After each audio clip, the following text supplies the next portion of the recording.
All right, welcome everyone to this week's Rising Tide Foundation lecture, where I am very, very honored and extraordinarily happy that we have once again Dr. Michael Clarage, who has already delivered a couple of wonderful presentations for us, introducing the core concepts of the electric universe, questions of the science of life that has been stupidly kept out of mainstream consciousness over many, many decades and longer. But not just debunked. He didn't just. What I love about Michael's approach to things is that he doesn't just debunk the fallacious way of thinking that has held us back from making key discoveries that should have been made over the years, but rather introduces a method which is much more natural, much more in harmony with creation, and most importantly, the question of the healthy human mind when it is being itself, when it is being curious, playful, making discoveries, and most importantly, sharing those discoveries. I mean, what more could a healthy person strive for but to achieve that type of pleasure, which is more than anything that you could ever attain just purely through the senses alone. So I love Michael Clarage's approach to things, approach to thinking, and most importantly, his approach to teaching and awakening the fire inside of all of us. So today I have a little bit of a apology in the course of my speed to send out the invitation today.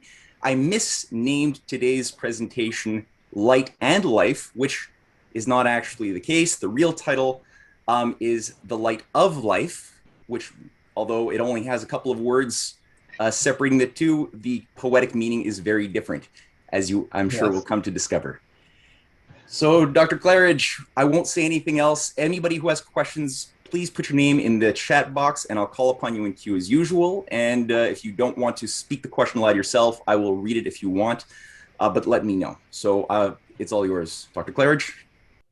Good to be back. Of life. And this is something that I've been, you have certain things that you are interested in, you're reading periodically, reading. And after a certain point, you kind of reach a critical mass of your understanding of whatever it is. And so I started reading these papers over a year ago, maybe a year and a half ago, just started finding more and more papers on, they call them something like ultra low bio-photons or something like ultra weak bio-photons, some kind of badly named thing. But I found actually not just dozens, but hundreds of papers of researchers measuring light coming from living systems.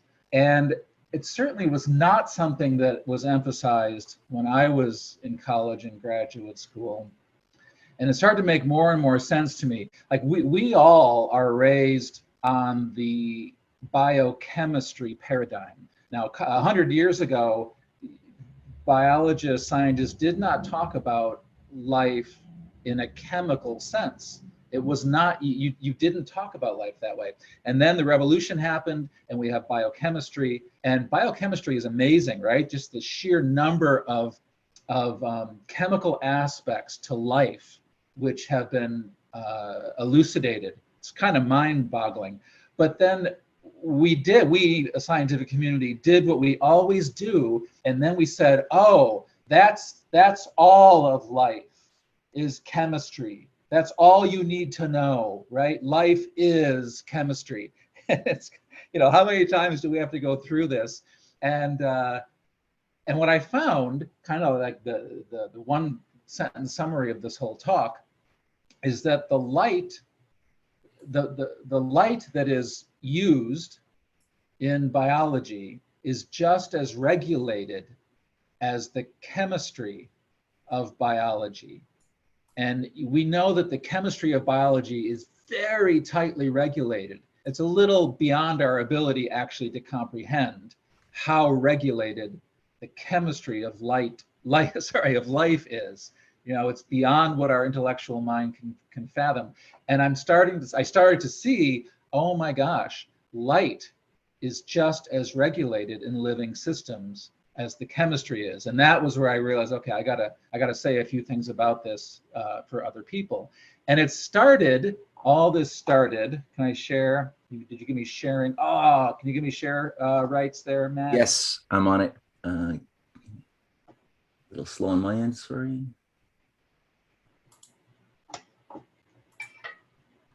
There you are. You got it.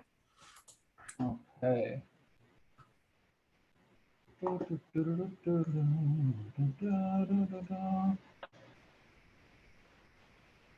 Okay. Can you see Mr. Gurvich there? Yep. Okay. So a lot of people peg the start of this to 1923. Fascinating character. Someone should look into this man's work. I just kind of scratched the surface. And what he did was he took onions, and so these are pictures of onions back in the days when scientists actually drew. I love looking at the old pictures. So there's an onion, and here's another onion. And these bits coming off here are the roots. These are the roots of the onion. And the onion root grows very rapidly, and it's very, very hardy, which is one of the reasons why he chose it. And so he has an onion here with the root growing down, and then he has another onion over here, and its root is inside of, he puts its root inside of a tube. And then he points the tube at the, at a right angle towards the first onion root. And then I think it was on the scale of hours, maybe a day. I think it was hours though. A rapid root growth starts taking place right where that tube is pointing from the second onion root.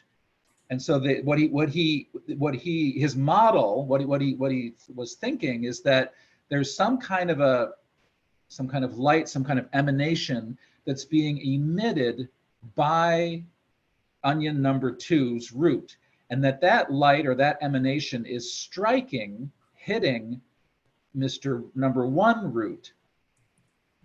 onion root, and it stimulates the growth of more roots. And I think he said that like a new root started growing out perpendicular to on this main one.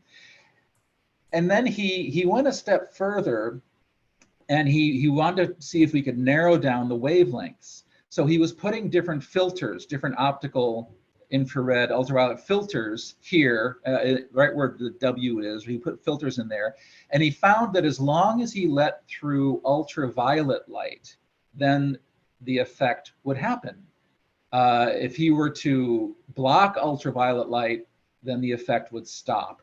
So he was pretty confident, and he publishes his findings based upon that a growing root, or at least a growing onion root, emits ultraviolet light. And not only does it emit ultraviolet light, but that ultraviolet light will stimulate other roots to also grow. Pretty cool, pretty good start to all this. Does anybody have any question on the experiment? Because all these experiments, I have to admit, they took me like, I had to read them and read them again and read them again. So if anybody, just stop if you want me to re-explain any of the experiments. Okay. Now, you might wonder, if life emits light, and if life is, if the processes of life are stimulated by light, well, why isn't this more obvious, right? Why is this something that's not just known? Like, why is this controversial research? And once again, I think we are hit with it's obvious to all of us that living creatures emit some kind of a light or some kind of an electromagnetic radiation. So we have phrases in our language like she has like the light in someone's eyes, right? Some people have bright eyes, and I now know that we are perceiving that directly. Okay, that's not just a metaphor. It's not just an artistic expression. It's accurate when we see the light in someone's eyes. Or there's phrases like, well, someone has a glow about them, and I now know that's accurate. That actually is an accurate way to put it. So once again, the human body, the bodies that we all inhabit, are like the most sensitive instruments on the planet, like once again. And it is actually obvious to us that various forms of light emit various sort of electromagnetic radiations. It just hasn't been obvious to the scientists and their little instruments, right? But I remember as a kid always being fascinated by the nocturnal animals. Like I'd be out walking. I grew up in the forests out in the middle of the Midwest. And on a moonless night in the forest, that's a particular kind of dark. If you've ever been in out in the forest when there's no moon at night, it is uniquely dark, right? And even then, you would hear the little critters running around, the possums and the shrews, whatever was out there, right? And I remember being struck, like, well, how does that work? How can they see? Like, we're told, oh, their eyes don't work or they're blind or whatever, and that never sat well with me. And so one of the things that came out of this, looking at this research, is that living systems emit an amount of light that is roughly equal to the amount of light that's present in a dark forest. So if your light sensitive apparatus as an organism, whatever you are, if it allows you to live, to do your duties in a dark forest, then you would see other living creatures as emitting light. You would see it. It would be obvious. It would be obvious to you. So let's look at some of the other experiments that I spent some time looking at. One is seeds. So seeds, when they're dormant, they don't emit any light. And what these researchers did is they took the seeds and they put them in dirt, and they put these photomultipliers. So a lot of these experiments are based upon the photomultiplier technology, and the photomultiplier technology is always based on something along the same lines, where incident light comes in, it hits some kind of a sensor or some kind of a film or some kind of a scintillator, where the incoming photon, it's at a quantum level, the incoming photon causes a cascade of more photons to come out the back end. And that's the cleverness, that's the beauty of the instrument, the photomultiplier. It's called a photomultiplier, because one quantum can come in and it can create 100 or 1,000 or 1,000,000 other ones, right? So all the experiments I'm talking about, most of them are based upon these photomultiplier tubes. So the scientists they put the seeds in the dirt, and they put the photomultiplier tube and right up on the seed, and then they would, as soon as they watered it, they would water the seeds, and then before you could see any germination happening, the seeds started emitting light, and it was peaking. These particular seeds they were looking at were peaking in the green light. So green light starts being emitted by the seeds, and it peaked out between, I think, 10,000 and 100,000 photons per second coming in basically off of one seed, right? This year, those what are they called? Decorative gourds you get around Halloween time, those cute little gourds. So after last Halloween, I had my beautiful decorative gourds, and I threw them all in one section of the yard and put some dirt over them. And then when spring came, it was so exciting to see. It wasn't just one little sprout come up. Like when we plant things for our garden, we plant one seed or two seeds, right? They come up. This was 100 seeds, and 100 little plants went boom right up through the dirt, and you could feel it. They were like, competition, gotta grow. I got 99 brothers and sisters there, and you could feel it. And so I realized what goes on there is you have a gourd hits the ground, and you have 100 seeds under the earth. And as soon as they all start emitting this green light, 1,000 photons a second, 10,000 photons, 100,000 photons a second. And if you could see in there in the springtime, if you could watch, you would see this bright light, this glowing light that's coming from all these seeds, and they're all stimulating each other. They're all realizing that everybody else is growing, right? It's a light-based message that they're sending off to each other.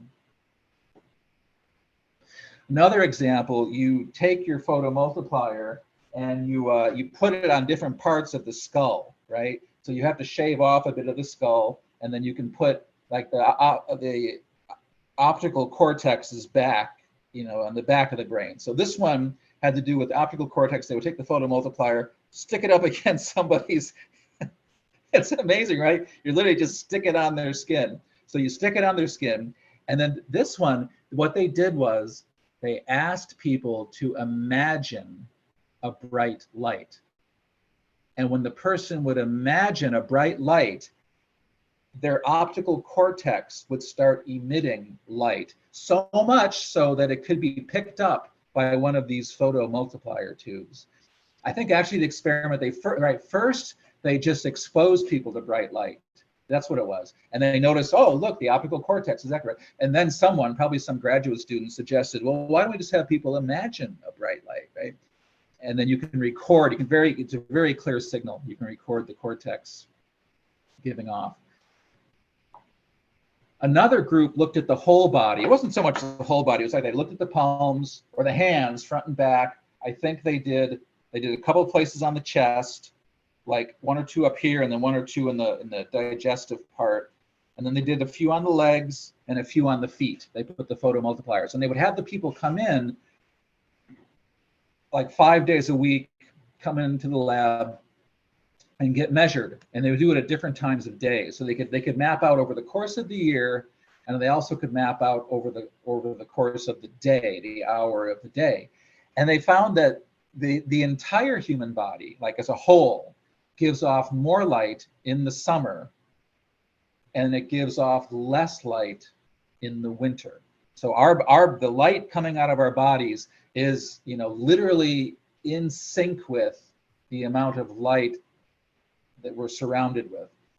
And then also they would do they drilled into different pieces of the body. And what was it? The center, the light from the center of the body stayed the most constant. But the light on the extremities, so light, I think they did a head, so light coming from the head, the hands, the feet, that would vary the most.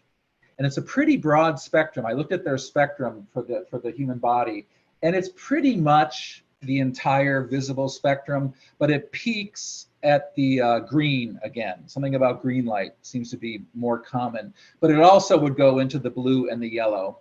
And then the palms of the hands, this was fun. The palms of the hands were very clearly shifted towards the blue, right? And so, you hear stories about people who can see aura around other people. I know it's true. Once I saw them. I know plenty of people who see them. It's a real thing. It's not some made up thing. But you can almost imagine what we must look like as we're walking around and gesturing and whatnot. This blue light coming off of our hands, the green light coming out of the center of our body.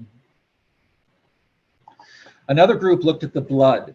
I don't even know how they did this. I can't remember if they stuck the photomultiplier into the vein, or if I think they took the blood out. I think they extracted the blood. That's what they did. Extracted the blood, and they put the photomultiplier up to it.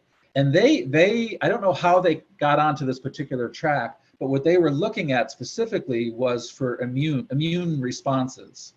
And they had one set of experiments where they would do something bad to the people. I forget what, like they would expose them to some toxic something, but the immune system would respond. One of the first line defenses for the immune system is called neutrophils. And that's one of the first things that your immune system sends out to combat any kind of danger or attack or whatever. And when they did their toxic stimulus to the person and then took out the blood was giving off more light. It would correlate with the neutrophil concentration. So when the blood had more neutrophils in it, then the light emitted by the blood would go up, right? Now, when I read that paper, I realized, oh my gosh, like we need a whole new crop of medical physicists who are going to start correlating the light given off by the blood with the health of the person. Because I saw that what the blood must be giving off an entire spectrum, and that spectrum must have very specific light, wavelengths in it that are changing all the time, always changing. But certain problems or certain weaknesses are going to always be reflected in the same way with the spectrum of the light given off by the blood. So this neutrophil experiment was just a tiny little window into what's going to be possible in the future when some smart young bucks start looking at the light given off by the blood. There was another route that looked inside the cell. This is amazing that these people can do these experiments. But there's a a structural element inside cells, and they're called microtubules, and they live there. That's what they are. They're little mini tubes made of proteins. And when I was in grad school at the beginning, the microtubules, it was just discovered that the cell is always taking them apart and reforming them in order to create the shape of the cell. It was found that a lot of cells have they're very dynamic in their shape. They don't just sit there. Animal cells, they don't just sit there. They're always changing their shape. I don't know if we know why yet, but that shape change is being orchestrated by the cell itself, which is building and taking down the scaffolding of the microtubules. And then a few years later, I remember seeing the video. We were all sitting around, and someone had seen or found a way to image with a real time with a camera that the microtubules were being used by the cell to transport materials. And they literally were like little highways. And you could see there was some kind of a dynamic protein motor structure that was walking along the microtubule and carrying sacks of stuff. And so then it became clear that the cell is not just random diffusion that's going on in the cell to bring different nutrients to different parts of the cell or to take away waste products. It's all very well orchestrated. And part of it is through this carrying of sacks around the microtubules. So the light part of it, I don't remember what year it was done, but they were able to measure the light that was traveling up and down these microtubules. And when I saw it, I was like, well, of course, these are fiber optics. You've all seen the fiber optics. They're incredible things, right? The thin pieces of glass, and you can bring light from this side to this side. Well, microtubules are also like conductors of light.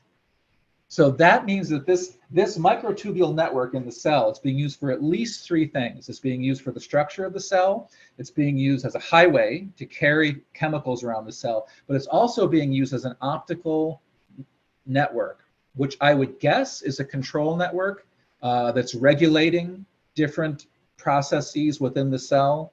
Some chemical reactions only happen if you stimulate them with light. Some only stop if you stimulate them with light. And I think that that's probably what the microtubules are also involved with.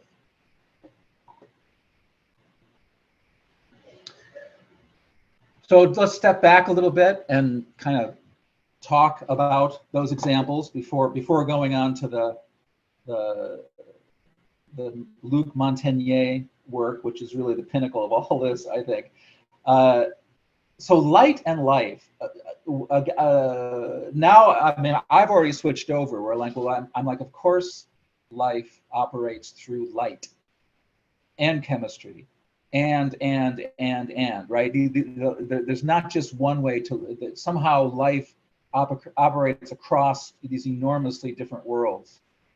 And anybody who studied Plato, you might remember that he says vision is a two-way process, that light is coming in from the object, coming into my eyes, and then light goes out from my eye also. And it is the blending of those two, the incoming and the outgoing, which results in vision. And this gets back, again, to our common perception. We know when someone's looking at us. Most of us do, right? It's not some big secret. I mean, a lot of scientists haven't caught on to it yet, but it's a real thing. Stuff comes out of our eyes. And that, I think one way to help kind of see the physics of it is to look at radios. You might know that a radio antenna, you have a piece of metal and you're literally just vibrating current up and down the radio antenna. And that broadcasts, the radio waves go out. And you can have AM or FM or whatever you want, but you start here inside the radio antenna and you force the vibrations of the current going up and down, and you control what gets sent out. But nature works in such a way that what I just described has to work the other way also. That if you send radio waves in to this antenna thing, it has to receive them. And that's really all radios are. I mean, the broadcast antenna and the receiving antenna have some slightly different tunings to them for various reasons, but they're the same thing. You can't distinguish which one is the broadcaster and which one is the receiver, because both has to work both ways. Okay, so now let's take that to the eye. We know that the eye, the little cells in the eye, we know that they are set up to receive light. Light comes in, and then those rhodopsin molecules, that family of opsins that are in the eyes, those molecules absorb the light, and then all kinds of stuff happens, all kinds of steps, almost too many to keep track of, that cause vision. Well, you can run that system the other way. You have to be able to run it the other way. If, let's say that when I see when I see white light, then my eye, what comes downstream inside the rhodopsin molecules in my eye and the neurons in the eye, say a certain signal comes out. If I push that same signal the other way, if I push that signal into my rods and cones, then that same light has to come out. The system has to work both ways. Yeah. Now, we don't yet have, I don't know of any research using scientific instruments that has examined Plato's statement. I imagine it'll be coming soon. But we do have a sister explanation with the hearing, the way the ears work.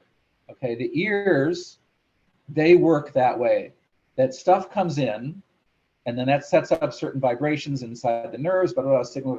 But you can push the signal the other way, and your eardrum will vibrate. And I do remember at some point, like this was back in the 60s or something, when someone first discovered that, they put a microphone in people's ears, right? Love it. And they were hearing all this stuff come out, all these different frequencies and sounds and stuff coming out. And they had no idea what to make of this, right? And then a decade or two goes by, and then someone realizes, oh my gosh, the ear is a noise canceling and noise focusing apparatus. That's how you're able to focus in. You ever wondered how you're able to do that? How you're able to focus in on one conversation or one sound? I mean, you can literally do it. You can be in a room, people talk, and then you can somehow focus your, okay. And what's happening at the physics level is your ears are emitting the right phased sound comes out of your ears to help dampen everything else that's coming, and therefore leave more of the signal coming in from where you want. Now this is so complicated that we don't know the biophysics, the neurobiophysics of it yet, at least last time I checked, right? But we do know the effect. The effect is real. It's actually, your ears are actually dynamically noise canceling constantly by emitting certain.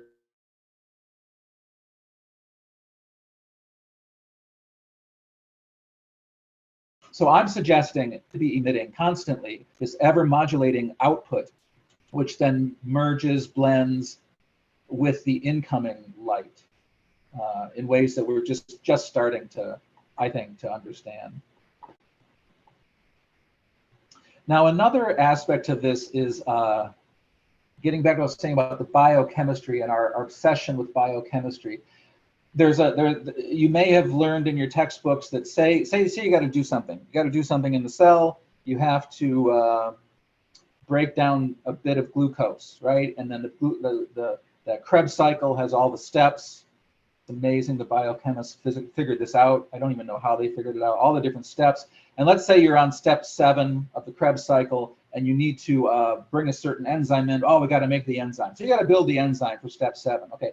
In biochemistry language, we say things like, the messenger RNA comes up with the transfer RNA, and then the ATP molecule comes up and gives its energy to that enzyme building process, gives its energy to and then boom, the enzyme gets completed, and then the enzyme can be brought off to the ribosome where we got to make this enzyme for step 7 of the Krebs cycle.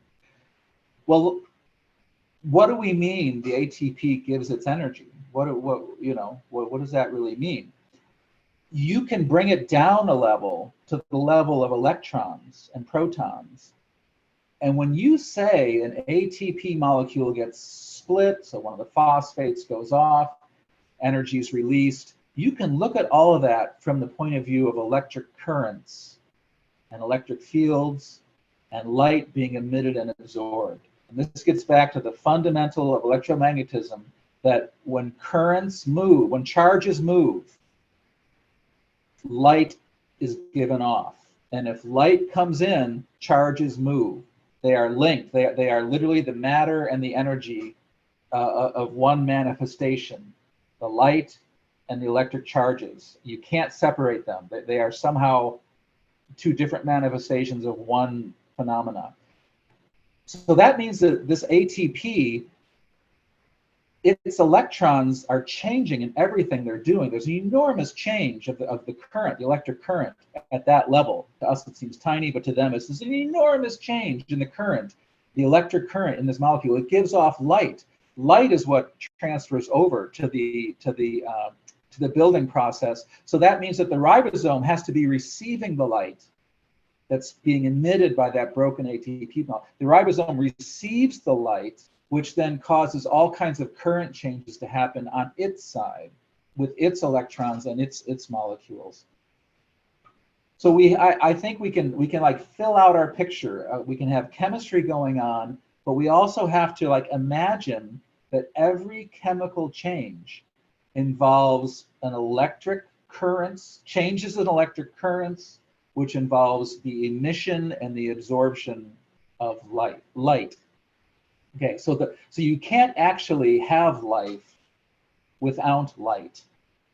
It's not really possible, right? The two are coming together, and I find it useful to look at like a hierarchy. So I have a world called an onion. Let me just make sure you can see. Yeah, okay. And then inside the onion, there's an organ. So this is the organism. And then we have this word called organs, right? So inside the onion is a root. A root's an organ, like a heart or a liver, an arm. You know, that's a world within the world of the onion. This smaller world that obeys different laws. And then within that root, we know that there are cells. I guess I'm going to be repeating myself over here, but that's a whole other world, the world of cells. You know, I bet the cells don't really understand what an onion is. I would bet, any more than you and I understand what humanity is. You know, we don't really understand. We're too small. Our lives are too short. We don't see humanity, right? We just see other cells. And then within the cells, you have this biochemistry, these molecules, the molecular world, where we used to talk about biochemistry, right? But now we're saying inside of that, we have changes in electric current. So delta I, as a physicist, that's electric current, right? Changes in currents. And changes of currents are related to light going in and out. So when we want to think about an onion and this experiment of the onion cell stimulating one root stimulating another root, I think we have to, we have to try to hold this whole picture in us. We got to make the effort to understand that we live in a world that has worlds within worlds, right? This is the structure of the universe, is worlds within worlds. And I don't think it's useful to assign causality to any one level. Somehow it's all operating all at once, right? There's a great, we want to simplify things and say, well, causality, you know, modern medicine thinks causality is here at the world of molecules. That's why every, you know, treatment involves some kind of a pharmaceutical, right? You can affect everything if you intervene here, but that doesn't mean that that this is the level of like the primary causal level inside these changes. And so the one onion, its root is growing, so its cells are dividing, so the molecules are going to town. There are all kinds of changes in electric current. They emit light. That UV light goes over to the neighboring root, and the whole thing goes back up the chain. So the neighboring root absorbs the UV light. Hey, we're dividing. Let's divide. Yeah, we're growing. Let's do it. Changes some currents, the molecules changes, the cells grow, the root gets longer, and that second onion then is also engaged in this process of growing roots. So now with this idea of like a ladder, maybe some kind of a Jacob's ladder, you know, that stretches between two levels, between heaven and earth, right?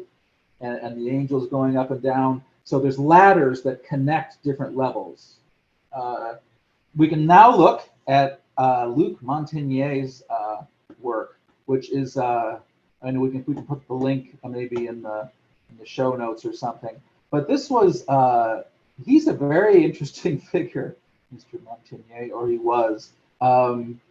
I ended up not liking him several years ago because of the way he was involved with the AIDS, HIV studies. I just found the way he was doing his science was very questionable, and I found that his politics or his machinations with trying to exclude other researchers and badmouth people. I was like, I don't like this guy. I kind of gave up on him. And then when I was doing the reading for this talk, putting it together, I came upon his work. One of the last experiments he did at one of his labs, truly astounding results, kind of helped me appreciate his work again.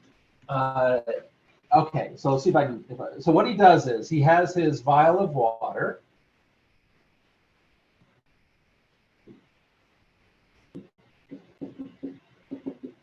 And he puts DNA in there.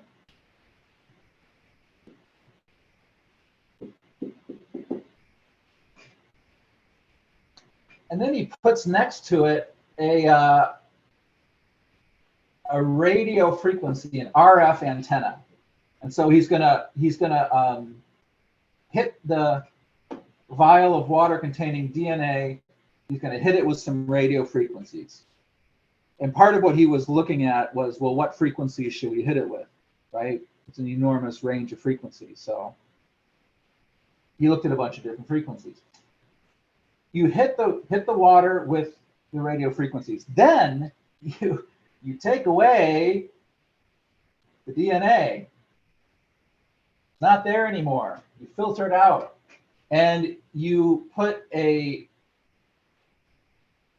antenna, a receiver. You put an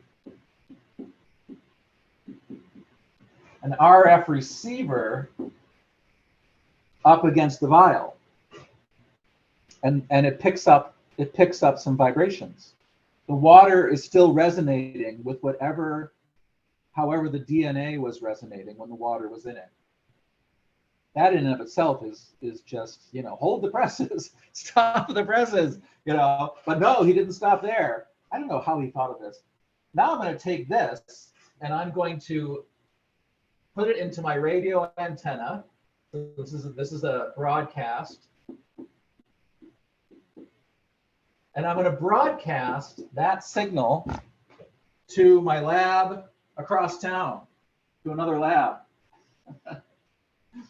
And they're going to do all this kind of in reverse, right? So they're going to have a receiver that's going to hear that signal.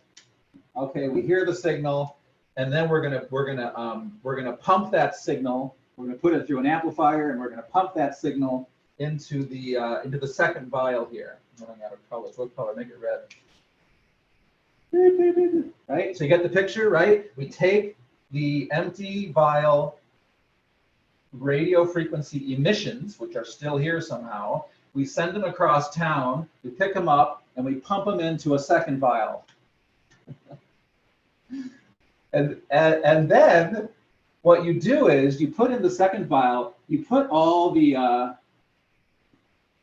what is it, GTCA? You put all the building blocks for DNA. I don't know how far down he went. I don't know if he did individual base pairs or whether he had snippets. but it was pieces. You would put pieces of DNA in the second one. And after a short time, I think it was like an hour or something, it was an amazingly short period of time, in the second vial, the original DNA gets formed again. Okay. It's like voodoo. It's like magic. It's like no, this is just too much, right?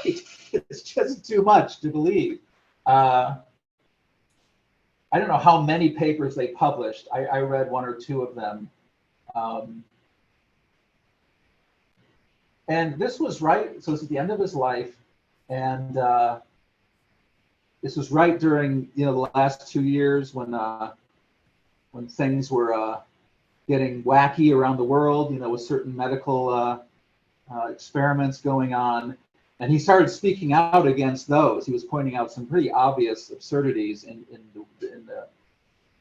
the policies that were being rolled out across the world. And so he got canceled. He got summarily, let go of where he was teaching, I think, and he got de-professorized, and he couldn't publish anymore. It was really terrible. Got canceled. But I'm hoping that maybe that'll give him some notoriety. Maybe his memory. He died last year, I think, and maybe people will pick up on this. I don't know if the lab is still working on this, or if they shut down after he passed on. I don't really know. So now, I think it's worth broadening. Just one more broadening here. So I talked about like the Jacob's ladder that connect different worlds, and we see that. We see these different worlds of molecules, and a world of cells, and a world of organs, etc. So we know we can go back up the other way, right? So we all live in this world of organic life that lives on a very thin layer around the Earth. That's a whole system. That's an entire living system that has its own feedback loops. It has its own agendas. It has its own resilience, its own ability to change itself and heal itself. And then if you can go past that to like the whole Earth. So life is just a little teeny, a little sliver, right? Look at the whole Earth. The whole Earth also is an entire world. And if you look at the magnetic body, the electromagnetic body of planets, they also are very complicated. They have all these different layers and levels, and there's digestion of stuff going on inside magnetospheres and stuff like that.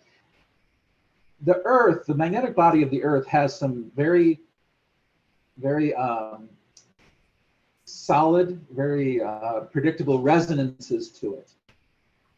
Electromagnetic resonances, kind of like the heartbeats. Like the heartbeat, your heart beats at pretty much the same rate for a while, and then you run and it goes back. But it's very predictable. So this beating of the electromagnetic body of the Earth happens at what are called the Schumann resonances. So like 7 hertz, 14 hertz, 28 hertz, roughly. And what Montagnier found is that this whole process I described, it works the best if your initial input frequencies are those Schumann resonances, 7 hertz, 14 hertz, 28 hertz. I think that's maybe 15 and 27. They vary a little bit, but they're just these multiples, simple multiples of 7, right? That's what makes this process happen the best. And when I read that, I was like, oh my God, right? So now we have a ladder which stretches from the DNA that brings us all the way up to the magnetic body of the whole planet. It's all talking to each other. It's all resonant.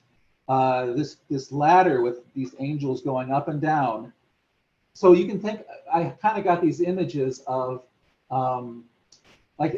just imagine all the DNA in you. Now imagine all the DNA in everybody on this call. Now imagine all the DNA of all the people. And now imagine all the DNA of all the trees and all the animals and all the insects.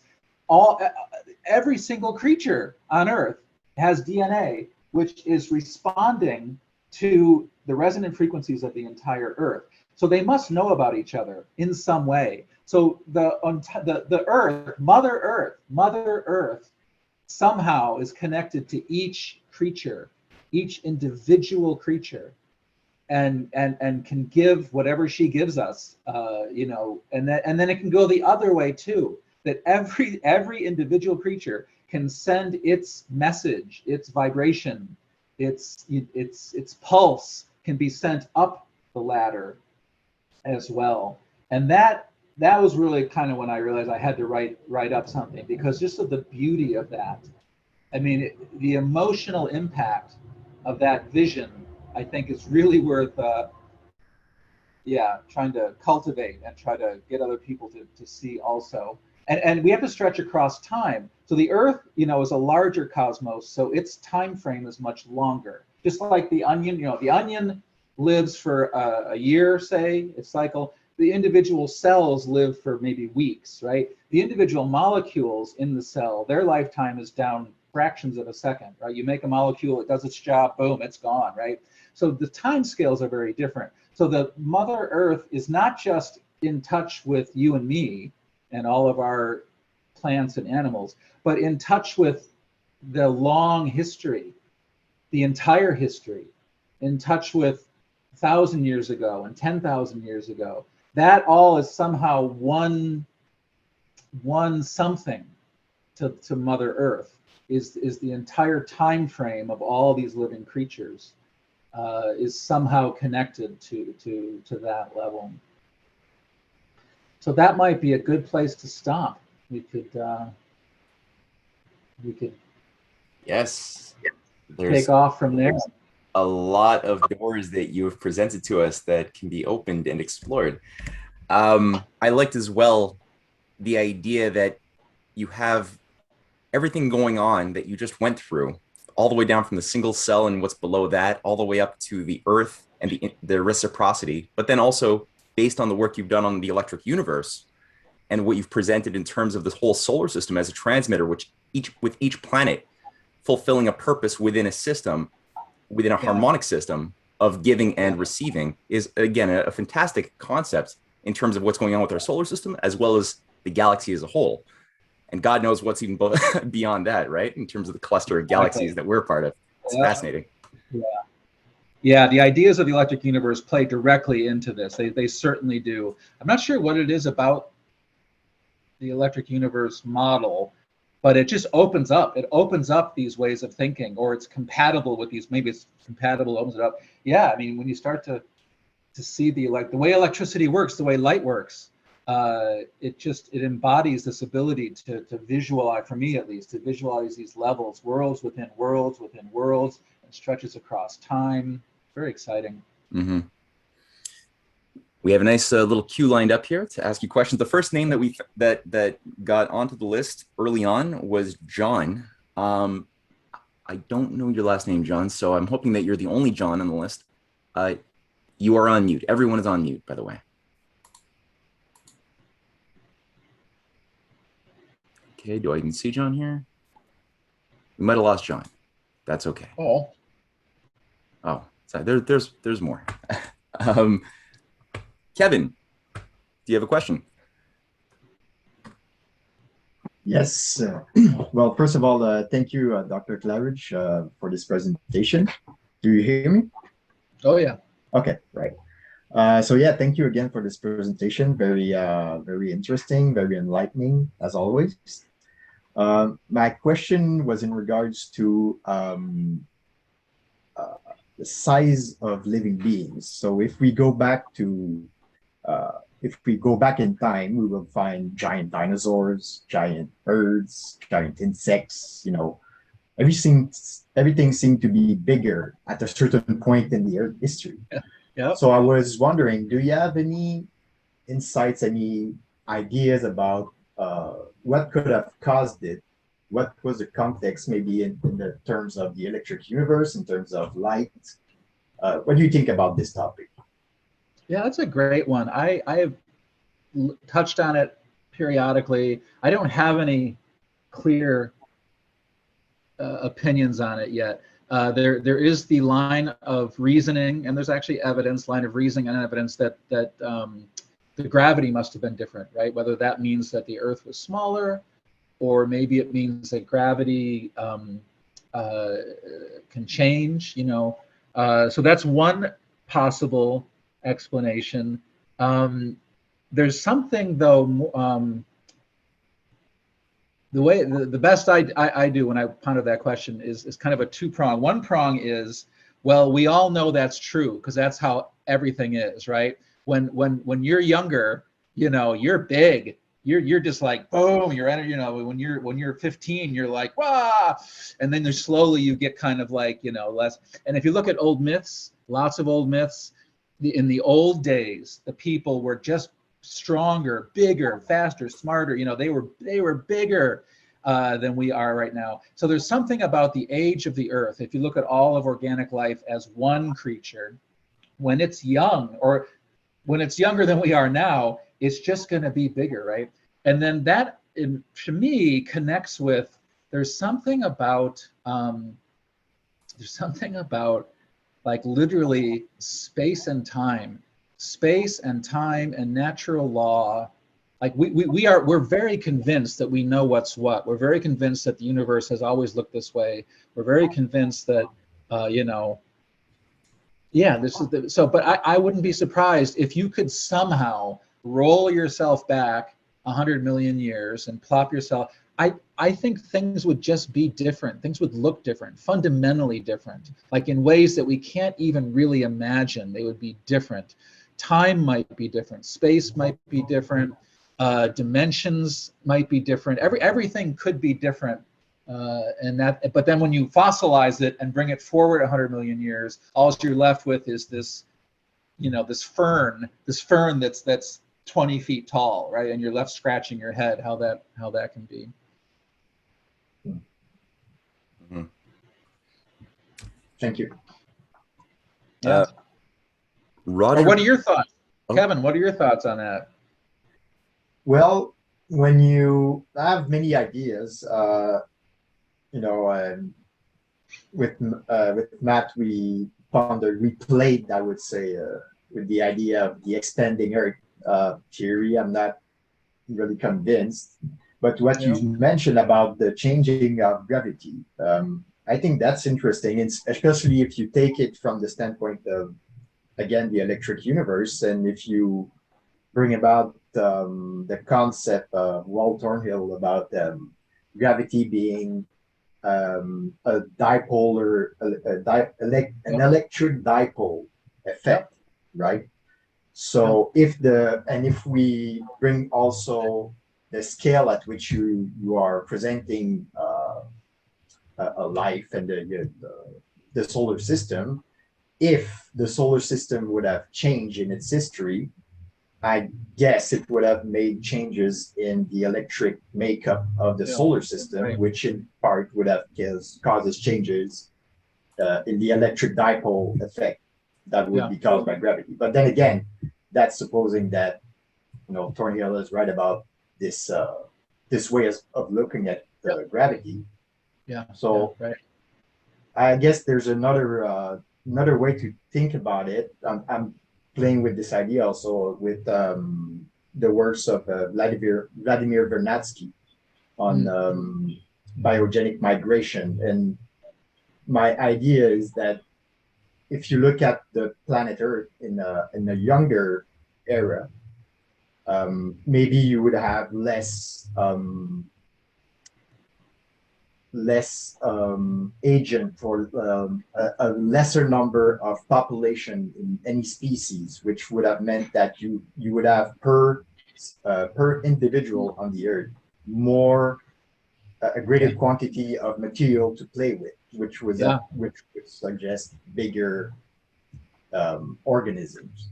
Sure. So I'm playing with all of this. You know. Okay. Yeah. Yeah, definitely a lot of open questions here that require some creative minds to tackle them. One thing that is of interest is that, just as a little side note before I ask Roger to pose his question, is that Gurvich I was surprised and happy to discover was also a collaborator, very closely connected with Vladimir Vernadsky at the University of Ukraine. Oh my gosh! Yeah, Whoa, that's yeah, great.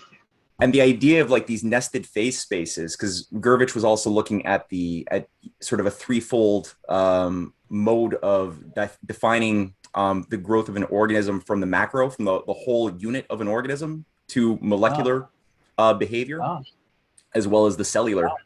And he had a whole threefold simultaneous investigation into all three, discovering really key principles of how the organism forms in terms of the part to the whole and back and forth. And the fact that he doesn't really bring up the three phase spaces that Vernadsky deals with throughout his life of the abiotic, the biotic, and the noetic.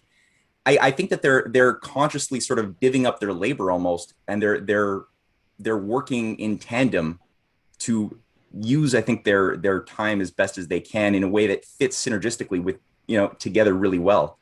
Because Vernadsky starting with the individual, but then he's looking at how the individual element within a biosphere plays into a whole system of the biosphere as a whole, right? And how each element increases or changes the biogenic migration of atoms in evolutionary time within an astrophysical context too. So there's something there.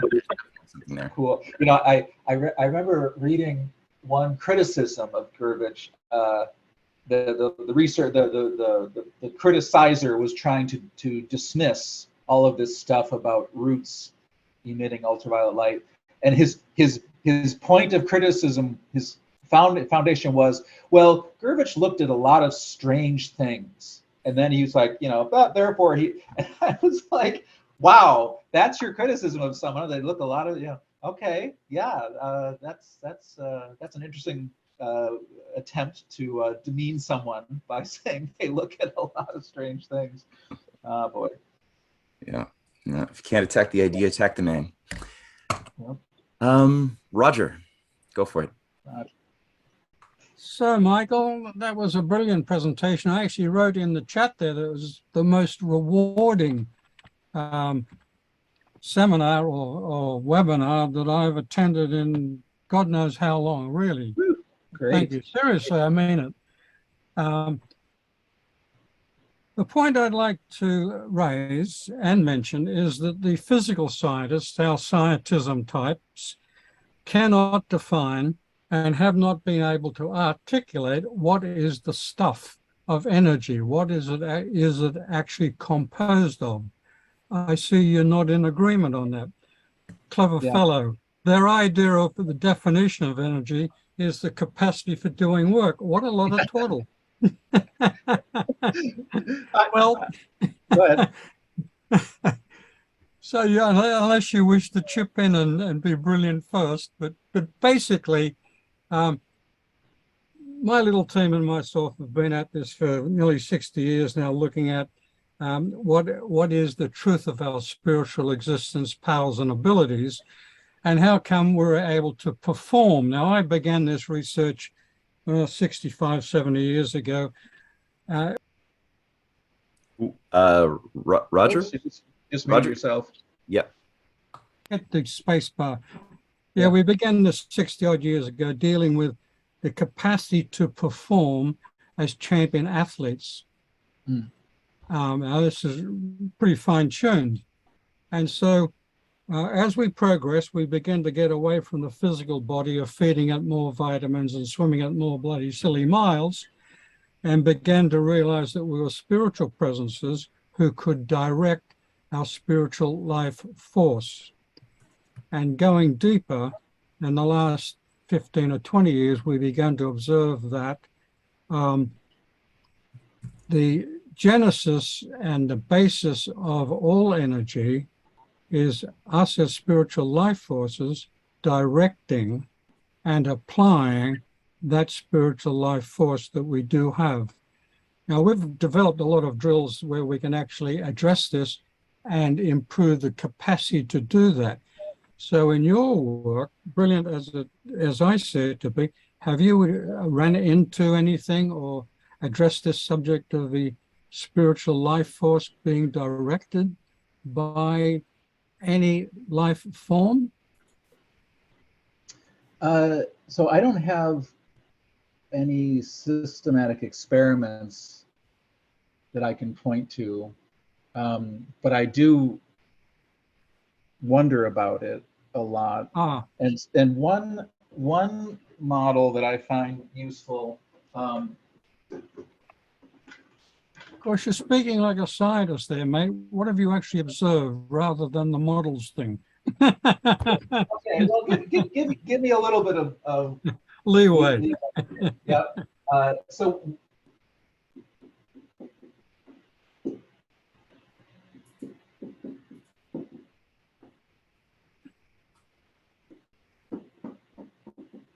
I don't know, body. Okay. Now, this is a sketch, right? That Yeah.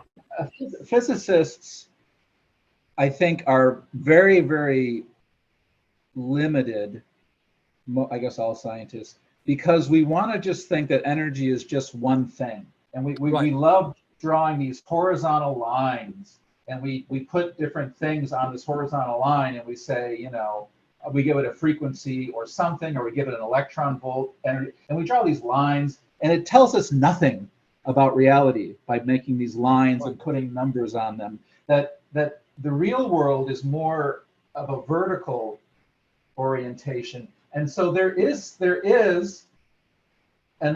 such a thing as electronic energy. It's whatever the energy currency is at that level. And then there's another thing called cellular energy, and it's not the same thing. It's not just you know, it's actually a different something. And then there's maybe an energy that a person has, like you're working with your body as an athlete, like that vitality. What is that? You can very clearly see when it's there and when it's not. It's like you can literally feel it, right? And then what you're bringing in, I mean, there's probably several steps up here. I just put the word spiritual there. There is such a thing as spiritual energy, and it is different from all these. Now, it's all part of the energy of the universe, but it's a different thing that you have to study. You have to study it like separately, so to speak, if you want to study it. And recognize it for what it is. You see, it's the spiritual presence that emits the impulse, which then causes the electrons to start flowing down the nerve lines and move your arms and your legs. So without that impetus from the spiritual presence, nothing happens. That's what happens when you're dead. No impulse or impress. See? Now, I was discussing this with one of the scientists and medical doctors on another network recently, and all she could think of was the electrons that flow down the nerve line. It's exactly right. Yeah, right. Totally nonsense. It is nonsense. It really is, and that's part of why it's not progressing. Why that line of inquiry doesn't progress, because it's nonsense. Oh, by the way, with our friend Luke, I was conducting clinical trials for the HIV positive community here in Manhattan in '86. I'm straight myself, but my brother was gay and he was HIV positive back in Australia. So I got involved here to help him out. And so I was pretty close to the scene here. And Luke was a good man. He actually honestly worked on trying to find the right answers, but he was literally attacked by the Faucis of the world. And Fauci got involved with the political wing of the AIDS and gay community called ACT UP. Well, if you want trouble, get involved with them. So Luke's a good guy. He may well have been, defending himself against the Faucis of the world. Yeah. Could be. Yep. Yeah, but he was a real star. Cool. It's good to know.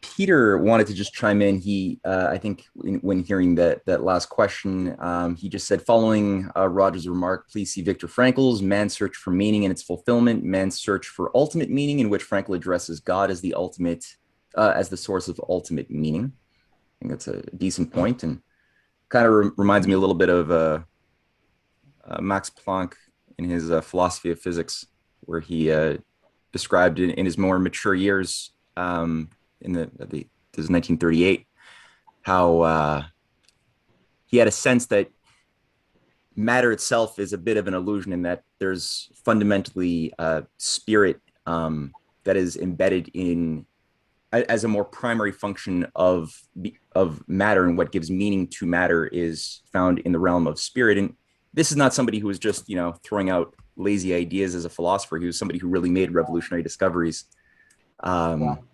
which is it's an interesting idea. I can answer him if converge on that. you'd like. What's that? I can answer him if you'd like.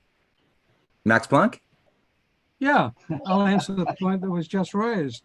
Reality happens to be the outcome of spiritual presences, us, when we were operating at that level rather than as stupid humans, when we agree and fuse agreements on projected images or visions. We actually put out concepts to be agreed, and folks fuse their agreement on it, and that brings about what's called reality. It solidifies it. But it's been going on a very long time, and way before the physical universe was brought into being. That's a new thought.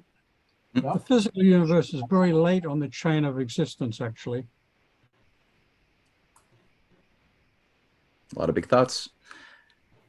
Big thought. Satomi, I know you've been waiting for a little while. Do you want to throw a question out? Oh, thank you. Oh, yeah. Well, I agree also with a lot of what Roger says, and thank you so much, Michael, because I've been pondering a lot on Nikola Tesla, and so this light and energy is really fascinating for me. But I have a practical question. My friend, I had lunch with my friend who they have an organic rice field in Vancouver, British Columbia, and years they've been doing, having different research people partnering with them to find a pesticide, organic pesticide for the weeds, because they have to hand pick the weeds right now.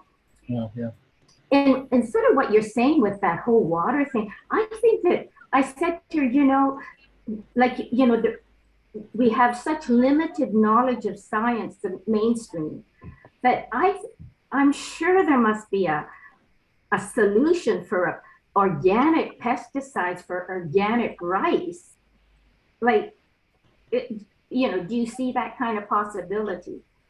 Yeah, that's a great line of thought. I haven't looked at that at all, but it does. Right, because our current pesticides, we're looking for some molecule. We're looking for some piece of poison molecule that we can, do our work with, because we have this. We're locked into this picture of life as being chemical. So that's wow. So what if we could broadcast certain wavelengths of light, for example, that would inhibit? Is that kind of along the lines you're thinking, that could inhibit the growth? Yeah, well, right now, because it's organic, they have to hand pick the weeds out of the rice. And because you can't use the chemical pesticides right now. And they've done research, or, they've partnered with people, but they're all academia, I guess you would call, who they think along the same lines. And they've not been able to come up with a. So, Tony, can I answer your question? Yes. Yeah, I tell you what, have you investigated the biodynamics technique of Rudolf Steiner? It's worth doing. I've seen 10,000 acres of wheat grown biodynamically using his principles in Australia. So what happens is it's ridiculous, actually. It shouldn't work, but it does. When folks that say to me, so what's the biodynamic agriculture all about? And I have to joke with them and say, well, you do a witch's brew, you get the left testicle of a frog and the right wing of a fairy and a little bit of this herb and a little bit of that herb, and you mix them up into a slush with some dung, put it in a cow horn. It's got to be a cow horn with a bit of rock crystal. I'm joking, but it's not far from the truth. And you've got to plant it at a certain time when the moon is going up here and Saturn's doing that, and it stays underground and ferments for a while. And then you've got to bring it up when the sun's doing whatever it's doing. I don't understand all the formulas. and then you make a homeopathic dilution of that mess. And then what you do, and this amazed me to watch this guy do it, he sprayed the diluted homeopathic, it was diluted in water, homeopathic dilution across his farm, and no bugs, no unwanted weeds, no, what in those days the big problem was what's called wheat rust, which is a fungus that rots the roots. Now, on the other side of the fence of his property, the guy farming ordinarily, conventionally, it's costing him tens and 20s thousands of fertilizers, pesticides, kilicides, and all the rest of it, plus the repeated driving around on diesel to get it all done. My man simply treated the arena that he was planting with the biodynamic homeopathic mix once, planted the seed, and up came a bumper crop. Now, the year he did this, I saw that he got premium prices. So investigated that you can actually get onto an outfit. His headquarters is in Switzerland, in Dornach, Switzerland. And it's Rudolf Steiner's Anthroposophic Society. It's very religious, a little woo-woo, but it works. It's an actual potion that somebody could purchase? You need to learn what they do and practice it. And now biodynamic farming, I get all of my organic produce and yogurt and stuff like that from a biodynamic farm here in New York. And it typically takes that you have some livestock, could be chickens, could be goats, could be whatever, as part of the whole of life mix that makes your farm or whatever you're using there balanced and harmonious. Hey, Roger? Yeah. Hey, we have a limited amount of time today with Michael, though. So understood. Yeah. Opening up the door to those questions. That's good. But I like Michael's idea of the light and the resonance too. There's something to that. Yep.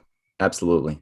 Yeah. There's definitely some major discoveries that can change that whole molecule or whatever, or make it whole again. Yeah. Yeah. It's I think it needs more exploration, Michael. Yeah. Michael, do we go on to the next question? Yes. Yeah, thank you very much. Okay. You're welcome. Peter. Thank you. Thank you, Matt. I believe that you fielded my question relative to man's search for meaning and man's search for ultimate meaning. And, you know, I had I joked partially on earlier when I thought as Michael described the replication by the broadcast of the vial of water with the DNA removed, transmitted across town, and then the frequency picked up, and then the elements of DNA were in the distant vial, and then are reassembled as the original DNA. I observed jokingly, but only in part, that perhaps that's the way that the Star Trek transporter actually works. Right. Yeah. Yes. Right. It does kind of open up almost onto that possibility, doesn't it? Sure does. Yeah. Mm-hmm. Did you have I saw in the chat area, Peter, you had another thought you were unpacking. Did you want to just leave it with the that one idea, or did you have anything else? I think, oh, yes, I see that other one that I had. The comment on Mother Earth by Michael on the as a source. I made an observation. I like to share it, and Matt, you can moderate any discussion should any grow out of it. That this is a reminder to align us with the force which created the force which created Earth, as you described.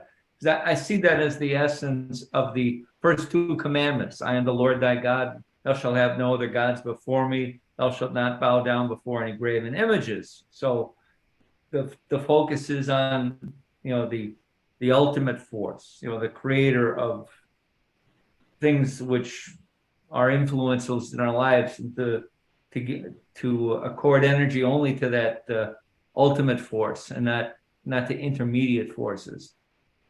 And are you I just want to see if I'm understanding. So you by analogy or by scaling down, you're saying that we should attribute much more to Mother Earth in terms of how life is, what it is, how it behaves, than focusing on the small bits like the biochemistry. Is that what you're? Actually, I'm going beyond that. I'm saying, okay, you see things in the microcosm, you see things in the macrocosm, and remember, there's something even beyond the macrocosm. That's just my observation, and I think it's an imperfectly formed thought, but I just had that insight. Okay, where I see Yeah. Well, you were bringing up the question too of the golden section, which is what caught my eye originally. Oh, okay. I threw a bunch of things in there. Okay. Yeah, well, why 7 hertz? So why the golden section? Why are those? Why the quantization that we find in certain frequencies over others, right? That was, yeah. I thought that one's got a very easy physics. I'm not going to go into it, but you can predict those. They were predicted first before they were measured, which is cool. This has to do with looking at if you just consider the Earth as an electric body, with the ionosphere being kind of the boundary of the electrical, you can get pretty close to that prediction. But I want to go back. If I what I fit now, I'm still trying to go on your first thing you were talking about. There's an obsession that we have, most of science has now, with looking for, I was saying this earlier, looking for causation, looking for the causal level. Where does causality come in? And we're focused on molecules right now for whatever reason, right? We are obsessed with molecules, and we actually believe that they're causing something to happen. And I find it a very sloppy thinking, a very almost infantile way to think, because science has lost its different types of causes. Like scientists now, we only talk about one cause, whereas for most of humanity, in one form or another, it's recognized that there's different types of causes, right? There's the what were the 4 Aristotelian ones? I always forget their names, but just ordinary people know that. What's the cause of a house being built? Well, it's kind of a stupid question. You have to break it down, right? There's somebody wanted a house. That's the fundamental cause. Did they build the house? No, they hired somebody to build it. Did that person make the house? No, they got bricks, right? So there's these different, very simple, obvious things that we all know just by living on Earth. And somehow we just lose all that when we become scientists and go into the lab, and we think that somehow, molecules are causing something to happen. It's a very sloppy way of thinking. So what I heard you saying, Peter, was let's acknowledge that there's causation could come, ultimate causation comes from the highest level, and then there are maybe other levels of causation, but we always have to reference it back to whatever we acknowledge as the highest level of causation. Spot on. Okay, cool. Spot on. Kelly, I know you've been waiting for a while. Are you still there? Yeah, I'm still here. Michael, what a topic. Light and life. I don't know where to start here.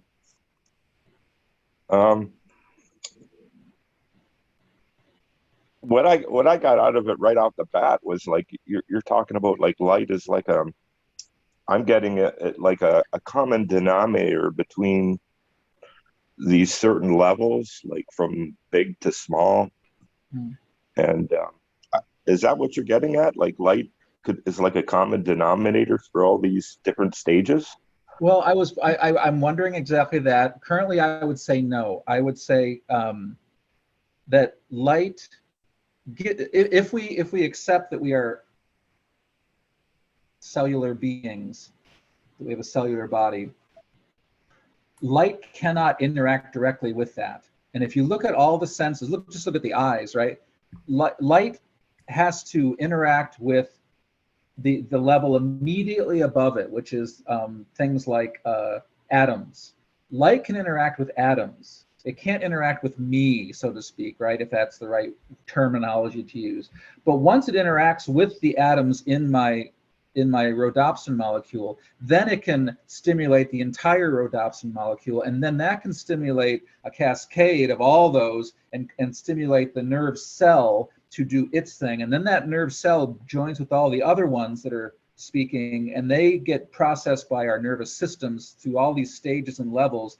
And then it becomes like, oh my God, did you see that painting, right? So I currently do think that there's something light might be everywhere and universal and interact, but it can only interact with the level directly above it. And so that we're kind of stuck, not the right word. We have these screens. We can't interact with light directly, but light can work its way all the way up through all the different stages of us and then enter our consciousness as an individual being. I know it's a poorly defined term, but so I think I'm answering your question. Does that kind of make sense? Yeah, kind of. Like or maybe it changes its form. Like it affects something, but then I'm not sure. I don't have the right words for it. Yeah. It kind of changes its form into another form of energy, I guess. Yeah. I'm not sure. Like, there's gravity. There's even emotions. Like emotions can even be in the equation somehow at some level. Oh yeah, I totally think so. Because that's part of what this question of like, what do we interact directly with? And I just talked through how one answer why we don't interact. We meaning like this person called Michael doesn't interact directly with light. I can only interact through these mediated levels. And so you're bringing up emotions, same thing. I have the same question. When I look at one painting and look at another one, like there's an enormous amount of emotional content in one painting and like nothing in the other one, right? It's not just some cultural mores that I happen to have inherited, and if I were born in 1620, I would see the second painting as having all this emotion. No, bullshit. You can feel it. You can feel the difference in works of art, right? And somehow emotion can go into a work of art, and it's there and it's available to then be perceived. And I don't know if that can be mapped on to what I was talking about today. I don't know. Maybe emotion is something we don't have a term for yet, like as physicists, right? Maybe it's not light. Maybe it's not light at all. Maybe it's something else that we don't have a term for yet. But it's there.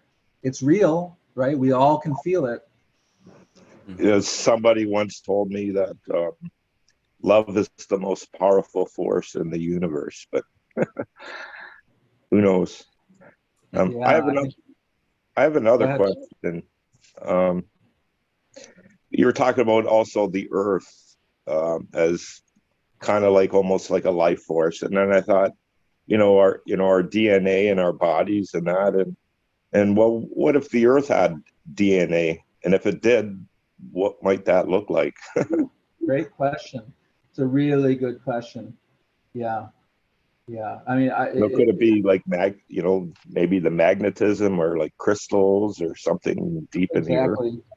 Exactly. I'm kind of swimming between Schwaller de Lubitz and Steiner in terms of my knowledge on this one, but they both recognize that that's a universal principle, that there is a seed, and seed meaning like an archetypal principle. It's not just pumpkin seed in your hand, but every living something, it has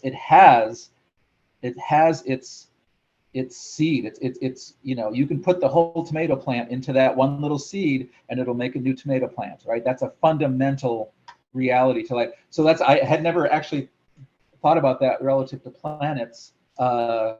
That's a really great question. What would be the seed of a planet that could then give birth to a new planet? Great question. I love that question.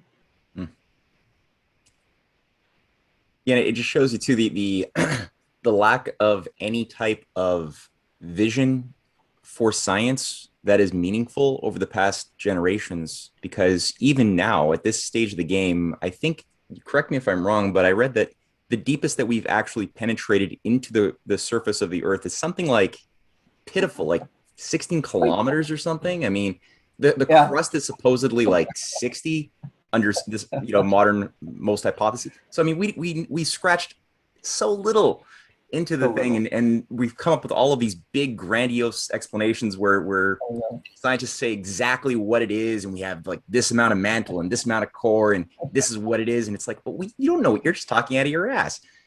Exactly. I laugh now when I see those diagrams. I'm like, oh really? Oh, the inner core goes to 4,000 kilometers. Oh really? Oh, that's okay.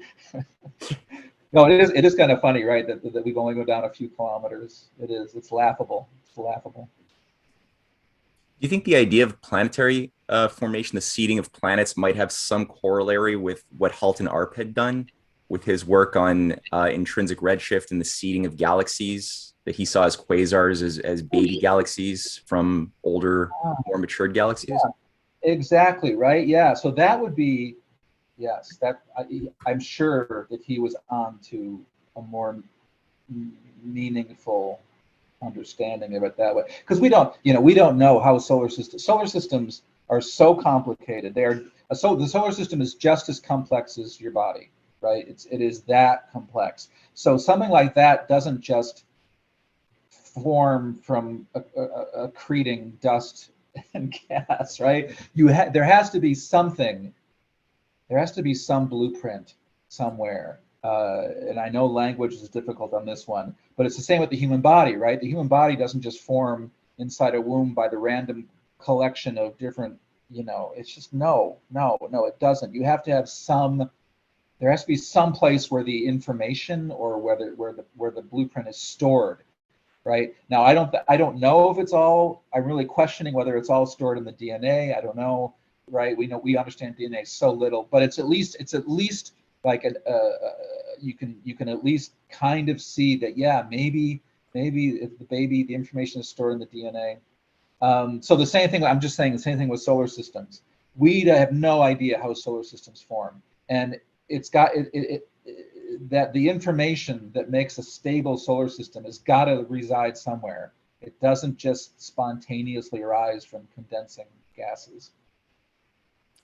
Is that the current explanation for the formation of solar systems? Could you just say quickly what is believed, or what? I'm not too clear on what is.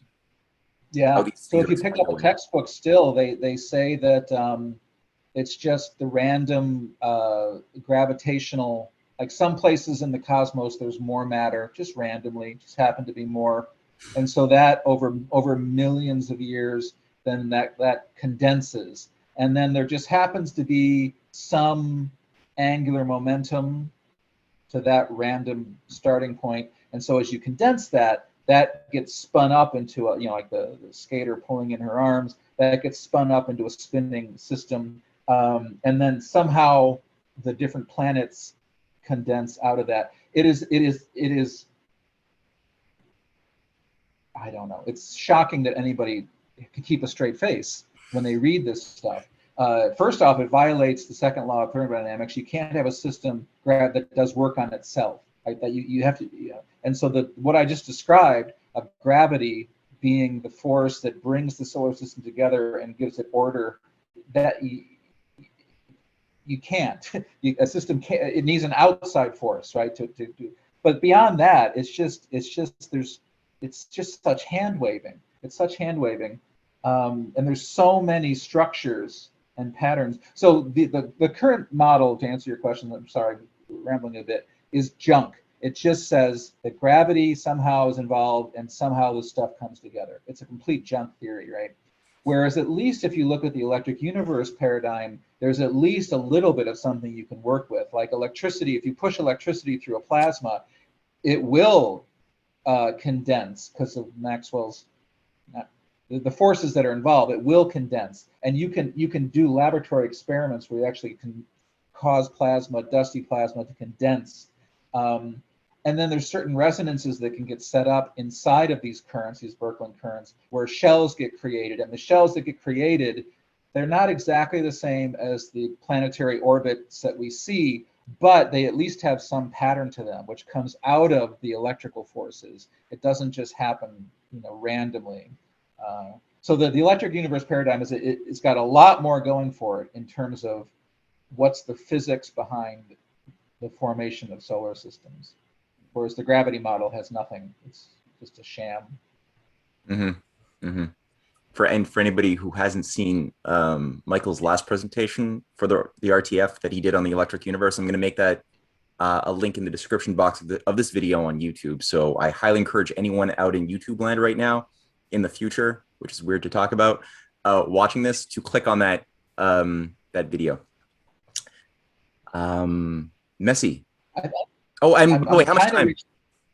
I'm kind of, so let me just ask, something I'm curious about. Yeah. So Peter, what part of the world are you in? Michael, I live in St. Paul, Minnesota. Woo! I love St. Paul. I went to college. I went to Carleton College for my undergraduate, which is about an hour south of St. Paul. Oh, I know it well. And I worked for a fellow who was a professor there named Paul Wellstone. I know Paul Wellstone, sure, yeah. Cool, yay! And Roger, what part of the world are you in? I'm unmuting. I'm now in New York City, but I'm an Australian who grew up in Sydney, Australia. Cool. Okay, New York City, great. And I lived in London for 20 years before coming here. Okay, cool. And Kirsten, what part of the world are you in?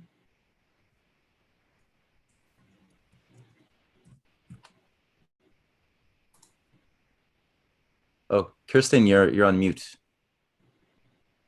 Oh, she can't get off mute. Okay. Tech sport, come in. Kirsten's definitely in Europe, and it's very late, but I don't remember where. I'm sorry, Kirsten. No luck. I want to hear Kirsten's voice. Sean, what part of the world are you in? I want to say Switzerland. Yeah, I got it. Hey, I got a thumbs up from Kirsten. It is Switzerland. Oh, Switzerland, Kirsten. Okay, all right, Switzerland, nice. My favorite other country. Yucatan, Mexico. Yucatan, Mexico. I love it. I'm going to be down in that area for a wedding in a few months. Well, it's beautiful around that time. It cools off to about 32 degrees Celsius, so a little bit nicer. A little bit nicer than 42. Yep. And where are the Therians at? Oh, they probably can't unmute easily, can they? They're in my living room with Pascal. Oh, okay. Bang on the wall so I can hear it in there. A couple rooms away. I'm just looking at Cynthia's just to the left, I think, of Jerry. Oh, okay. Yeah. Oh, okay. And I'm just looking at the first page here. Well, that's all the faces I see on the first page. Okay, cool. Thank you all. Yeah, it's very exciting to be. Yeah, there's a couple of other pages. We've got John in Colombia. We've got Monty in Mexico. Jonathan somewhere in the Caribbeans. I don't actually know. And there's Malcolm just joined the first page. Where are you from, Malcolm?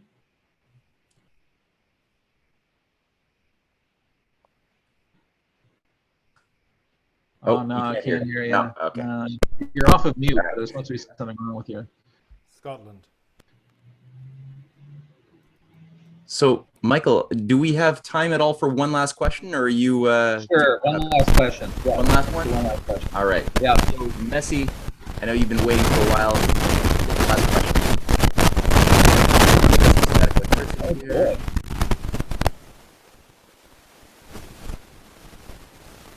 Was all that noise from Kirsten? You making noise, electronic noise, Kirsten? What's the last question? Who's got the last question? Hello? Oh, now Matt's on mute. Oh, Messi, can you hear me? Yeah, I can. Oh, you're very quiet, but I can barely make. Okay, can you make out, Michael, what Messi's saying? How about now? Much better. Oh, that's better. Got it. I actually got home from work at around 5. So I unfortunately missed a lot of the presentation, but I did check out the Thunderbolt channel and I binge watched a bunch of videos. And honestly, I'd like to thank you for your work because personally, I wanted to go into physics and try to resolve's not a good word. Try to address the standard dogma of what I like to call vulgar materialism, physicalism, etc. And that's pretty much idealism. But I ultimately decided going against that route academically, at least. And so I've designated myself to exploring these things in my free time. So I just like to thank you for your work and to the Rising Tide for hosting this talk. Yeah. Yes. Yeah. But anyways, my question is something that's been on my mind for a few weeks that I never actually got down to, and I've put off, and it's about the nature of time and what time is. And I personally, I find myself coming back to Kant and his conception of time and space as forms of intuition that we use to structure our understanding. But it seems like that line of thinking was abandoned, and we've adopted like one that can be traced to Leibniz and Newton, or those debates. And if I'm remembering correctly, we sync up time now using atomic clocks, which measure like the radiation frequency of atoms, which, in my opinion, is like nothing less than the going right back to the interface of for vulgar materialism, which is just empiricism, aka sense data. And if I'm remembering correctly, again, there is like an experiment that proved that the clocks tick at different speeds depending on the gravitational field, and even Einstein's special relativity takes like some of Mach's theories, and Mach, as Lenin proved, was like a solipsist, but that's besides the point. So I just wanted to probe your mind and on your thoughts on time, because I think it's a very overlooked aspect in our day-to-day experience, and maybe you have like a theory of like electric time or something cool like that. Right. So I'm going to put in the chat here a link to, I have a Substack article on that question. Maybe that could be our next little class, Matt, would be, I could answer Messier's question about what do you talk about time, right? That could be an excellent, that would be a good next meeting, I think. Yeah, I do too. I think it's a nice cliffhanger to keep people wanting more. That's good. Yeah, let's discuss that. Messi, I'll just say quickly, so just as space has what we call dimensions, right? Three-dimensional space, that a line is fundamentally different than a plane, which is fundamentally different than a solid. Time also has dimensions, and they can be studied, and they are studied every day when you do quantum mechanics. And so we can use that as a starting point to unpack what I just said. Mm-hmm. Gotcha. Mm-hmm.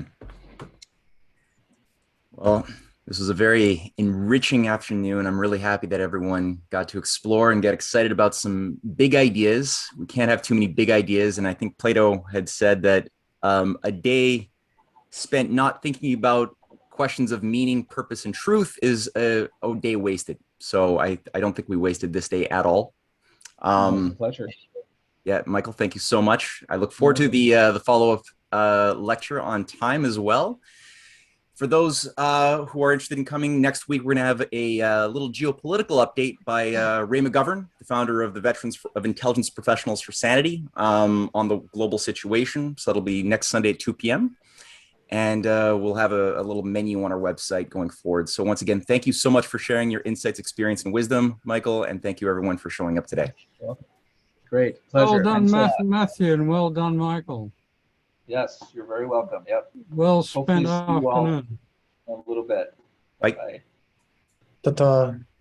Yes, thank you.